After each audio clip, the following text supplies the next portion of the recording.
which is interesting. And I think some of that has to do with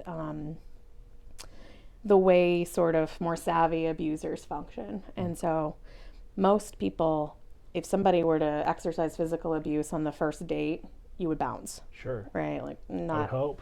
Yeah, I really do believe that. But the way sort of the sort of boiling pot analogy, like the way that gets turned up very slowly in domestic violence, there are people who get into situations where they go, how did this happen? Like, how did I get all of these barriers placed in front of me? I didn't even see those barriers getting laid down, and now here we are, and I'm kind of stuck.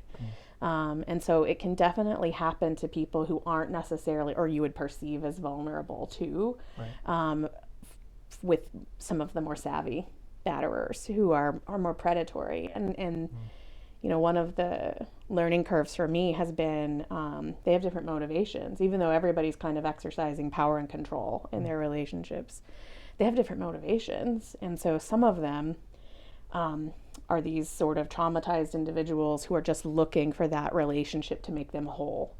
And those are the ones who are looking for this angelic partner, like you make me whole kind of thing. And when they get that partner, then they want a death grip on them, and they're like, don't ever leave me. So they will do high levels of stalking. Those are also the offenders who I think are most dangerous when the victim leaves. So they'll cause the most injury when the victim leaves. Even most of the domestic violence homicides, in my experience, come from that batterer, that type of batterer. But there are other types who, there's, you know, I think there's a sadistic type who, you know, maybe it's organic, you know, there's a lot of research about sociopaths, and they're rare. But I do think that there are some people who are a little bit more sadistic who don't qualify to be a sociopath. And their motivation is they just enjoy seeing somebody else be uncomfortable and in pain.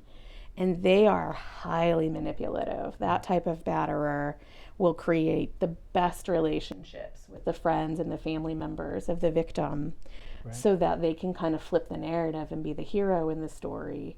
And then everybody starts questioning the behavior of the victim, who all the while is like, I'm trapped. I'm sitting here trapped. How common is that?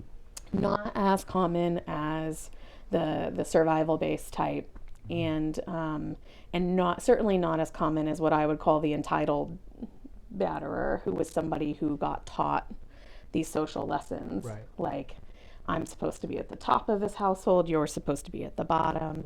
Don't challenge my authority. Yep, I make the rules.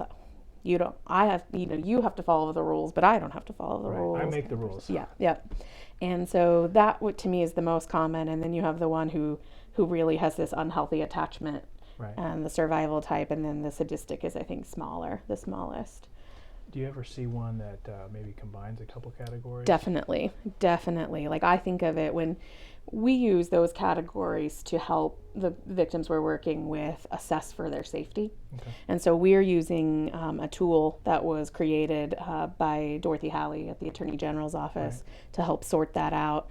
And we're looking for a primary motivation, understanding that there's probably a little bit of a blend. And so, which helps us, I think, create a better safety plan with the victim. And so that's what we've been trying to do the last several years, is really have a more complex understanding of the issue, apply that complexity to our strategies of intervention, and see if we can then better match sort of the complexity of the problem. So it seems to work out. It seems to work out, but, you know, we're just doing the best we can. So. That's right.